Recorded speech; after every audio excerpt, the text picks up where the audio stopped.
everyone. So, because I reached how many 300 followers, I'm doing 300 followers. I'm doing a Q A video for R2D2, and a bunch of lovely people have sent in questions, and so I'm going to be answering those questions now. So let's get going. So Niner1309 asked, why did you pick to roleplay R2D2 in the first place?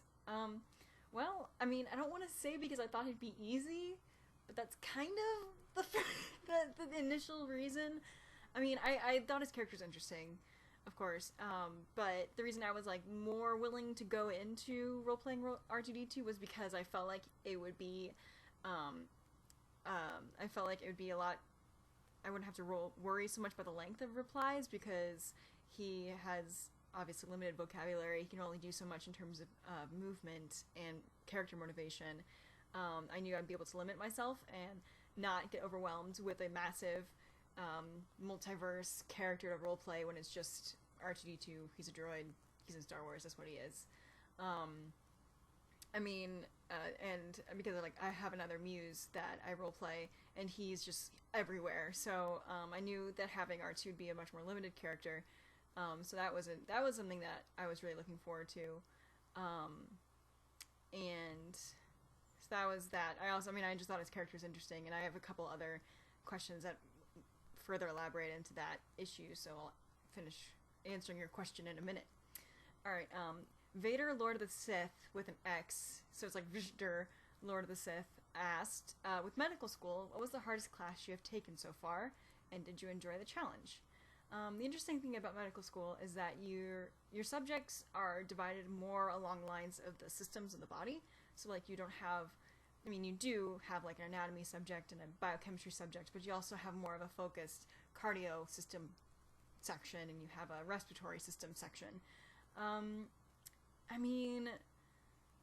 They all had their perks and all had their weaknesses. Sometimes it was more dependent on the professor or the doctor that was lecturing on whichever topic, whether or not it was difficult or easy. I really, really enjoyed neurology, even though it was a really dense subject to try to understand, because not only were you covering all of the muscular problems that you can have with neurology, you're also covering the mental disorders that can occur with that are covered under neurology, and also psychiatry. I thought that was really, really interesting. I enjoyed that one a lot. I guess biochemistry is always a challenge, just because it seems so nebulous, and trying to connect that topic into the idea of medicine is difficult to work your brain around. You have to do a lot of pulling together by yourself instead of understanding how it works with just like written out for you. So that was pretty challenging. Muriel Odell,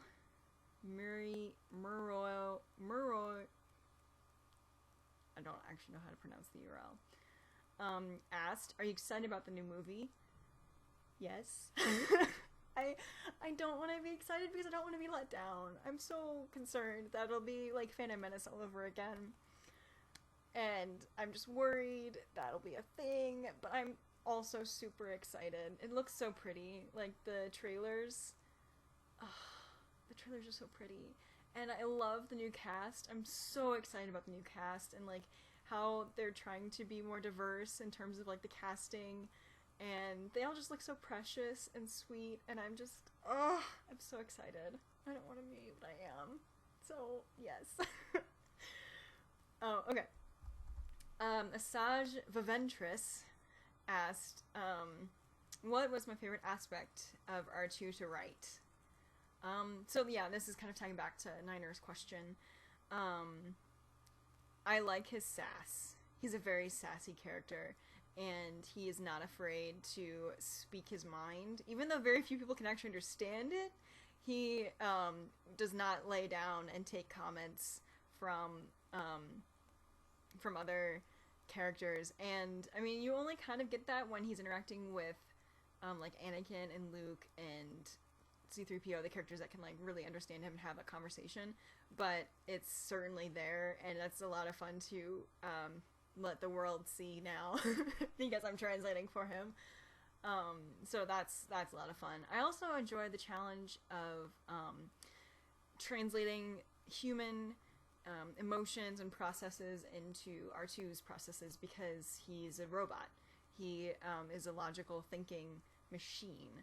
And so talking about processors and auditory sensors and optics and the logical progression of thought is a really interesting aspect of the character to write, and I really enjoy doing that. So yeah.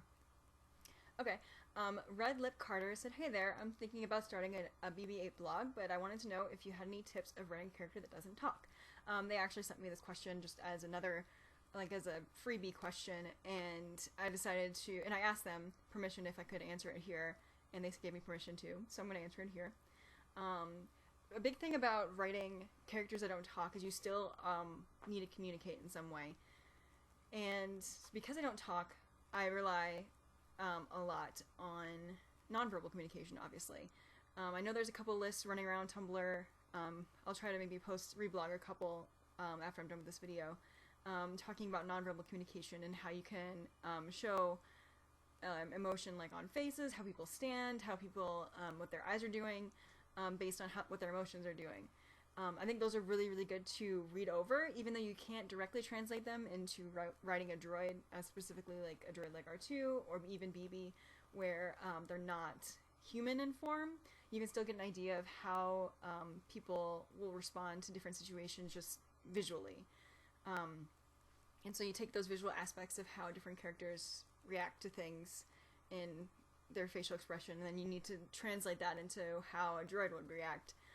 For me, I watched like Clone Wars, I watched the entire series, I watched obviously all the original movies, and just watched what R2 did and how he responded, and how what he did when he was excited, he like bounced back and forth, or when he was running away, he like zooms away and like bounces around and like kind of loses control of himself a little bit, or when he gets really sarcastic, he'll just kind of just sit there and stare and like just keep the optic staring at the person, or he'll like roll his head and look away. So just analyzing the character and how they move is really important. And I'll get into the vocalizations in a little bit. Somebody else asked about that. So and also studying how the character vocalizes, even though you not necessarily what they're saying, just how they say it is really important too.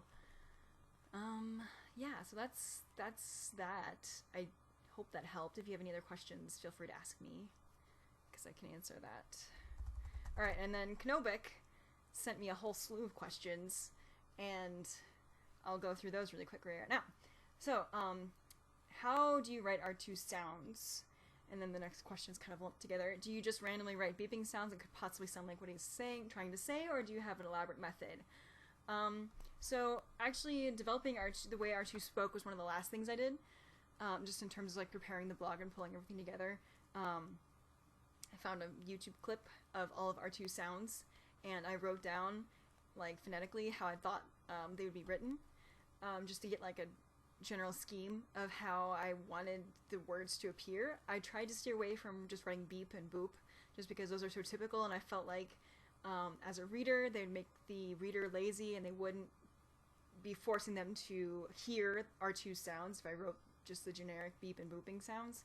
So I intentionally steered away from writing those, and I focused on writing a bunch of other different sounds, like bwat, deedle deedle deedle dee, woo wah, and then the screaming, the wah, and then the wee wee, and just those different kind of sounds, just to get the reader and also myself just into the character and more active in terms of hearing the sounds when they read it.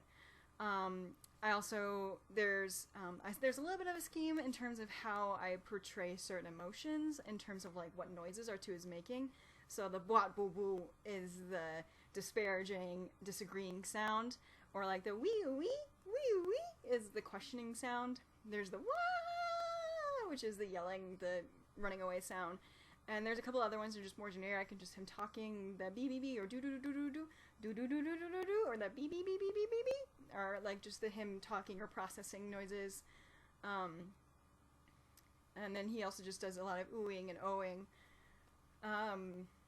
So there's some that are more specifically emotion. There's some just him generic talking. And then I just kind of re-listen. I always re-listen again and again to his sounds, and just to make sure they're still in my head and still working like they should. The next question is, what kind of droid would you be? A mouse droid. Because I'm not nearly badass enough to be an astro droid, and I'm not nearly fussy enough to be a protocol droid. So, and I don't think I'm not a part of the droid army, so I'm not gonna be running around facing Jedi and clones. I'm not gonna do that, so I'm a mouse droid. That's my life. Or a medical droid. I forgot that was a thing.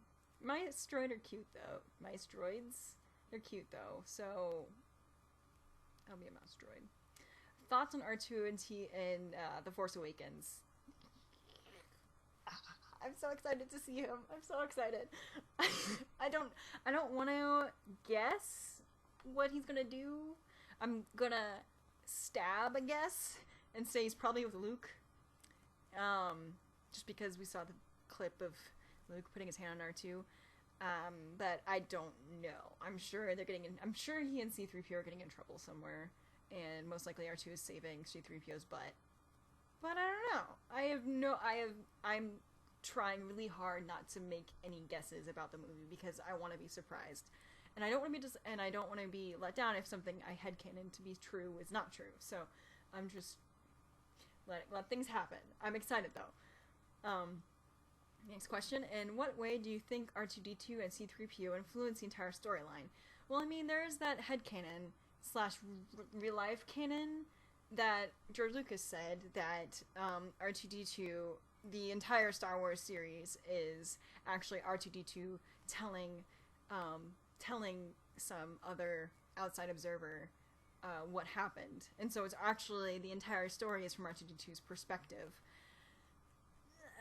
I'm not sure how I feel about that, just because there are times when R2-D2 is not there. So how would he have known? Like, there's interactions between two other characters that are away, and he would never have known what happened in that time.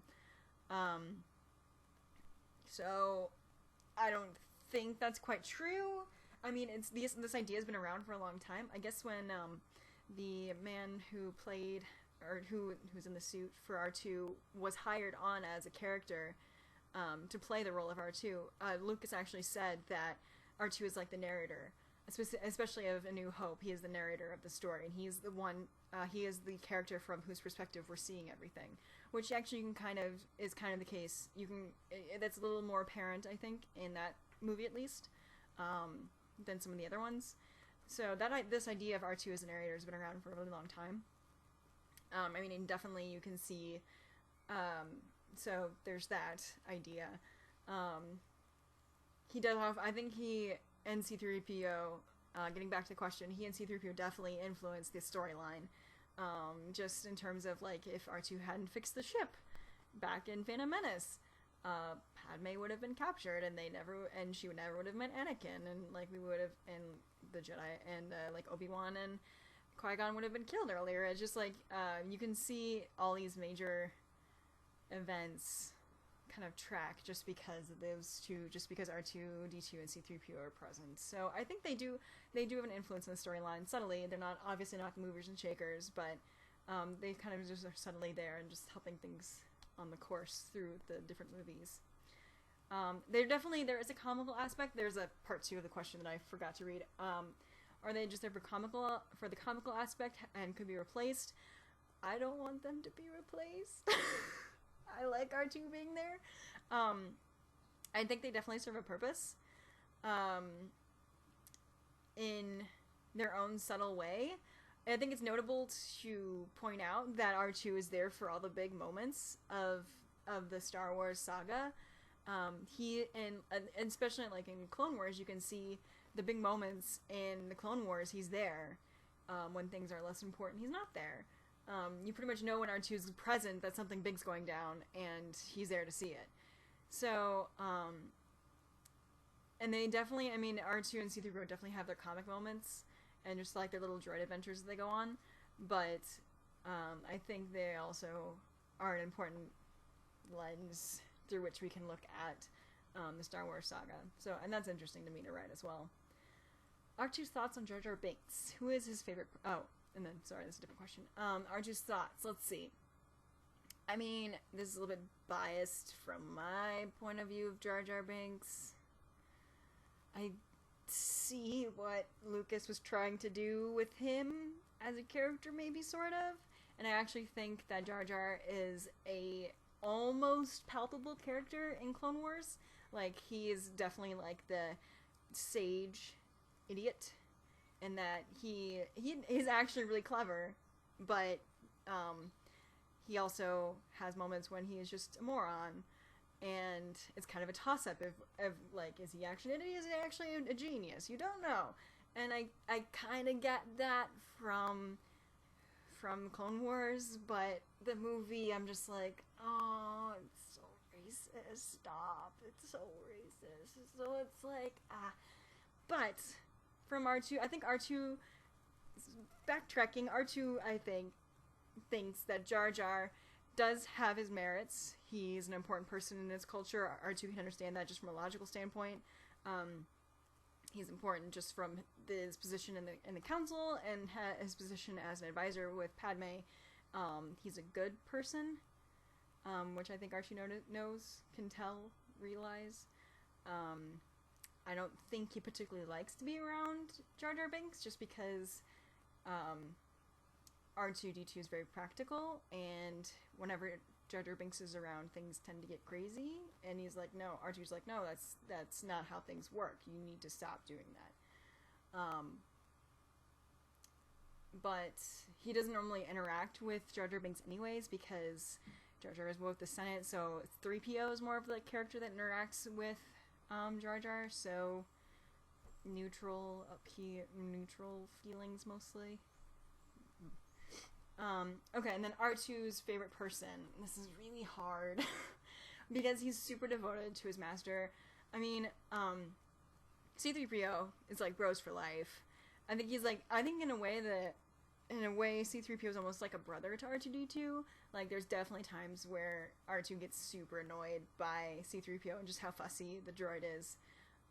But almost like he's like a brother, and like in a weird way, because like R2 is it's hard for R2 to conceptualize the bigger metaphysical ideas, but almost like C-3PO is like an extension of himself in a way. They're like two sides of the same coin. So C-3PO is very important to R2-D2, but almost like in a sense, and I want to say he's the favorite person, but it's also like they're the same person in slightly different lenses. So it's weird for R2 to think, I guess, of C-3PO in a way. Also because his compassion centers aren't necessarily programmed to think of another droid in that way. I think R2's compassion centers are more geared to think of his master, or other people working with his master in that light, thinking of organics in a certain way. His master is very important to him. Anakin and Luke are both very, very important to him. I've metaed about this a little bit, but he's very dedicated to Anakin, especially because Anakin allows R2 to realize his potential as an astro droid. They fly around in a starfighter all the time, and that's what he's supposed to do. And so he's fulfilling his purpose as a droid, his protocol as a droid, and that's where he finds his ultimate like fulfillment as like his personhood, is with Anakin. However, his compassion centers are trained on the person of Anakin, but when Anakin starts to change and starts to shift and go towards the dark side, and R2 is seeing that, and it's not aligning with what he originally keyed on to, and so there was a disconnect there.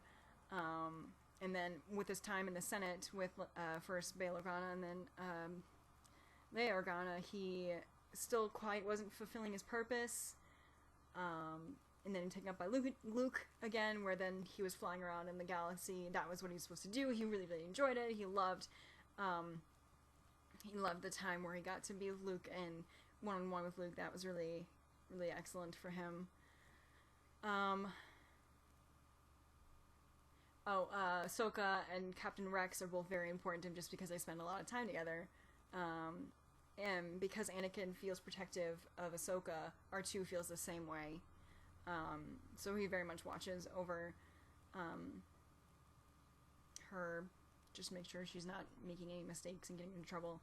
I know that I've had headcanon with Captain Rex about R2 and Rex's relationship, and just how they are almost like brothers in arms. R2 feels like he's on the same level of like hierarchy as Captain Rex, and so he is almost a similar relationship as R2 and 3PO, where they are on the same level and they work together, and his compassion centers are not quite alight with the same, this is my protocol, this is who I serve, this is my master, but they definitely work together and respect each other. And R2 will definitely seek to protect Rex, just like he would seek to protect Ahsoka or seek to protect C-3PO. I don't think they answered the question of who R2's favorite person was, but that's he also very much cares about Padme and Leia. Leia, I had kind of that he helped to raise Leia, so that's a big deal.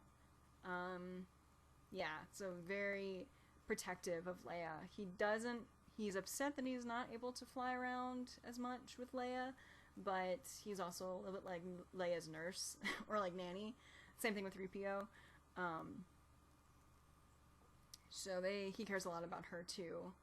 And he cares a lot about Padme, just because like his initial programming as one of the astromechs of the Royal Engineers of Naboo, that was who he was supposed to serve. That was like his nebulous serving the Queen of Naboo. And so just the lingering initial imprinting on baby R2's mind was to serve the Queen, and then he actually got close to her and learned more about her and got to serve in a intimate, if I can say that word, intimate setting with that. So that was important to him as well. I don't know, man. He's a droid, and he knows that that his master will probably not. He will probably have multiple masters. That's just what it is, and so each of them fulfills a different purpose in his mind. But yeah, that's all the questions I think I have. This was awesome. I really liked talking. Obviously, sorry that I rambled a bit. If you ever have any other questions ever again, I just hit my mic. If you ever have any other questions, feel free to send them my way. I'm always open to ramble about my muse. Thank you so much to everybody who sent stuff in, and thank you so much for following. This is an ultimate shout out to everybody in the Star Wars fandom who has been freaking amazing. It's just been incredible. Thank you so much, and I will see you again later.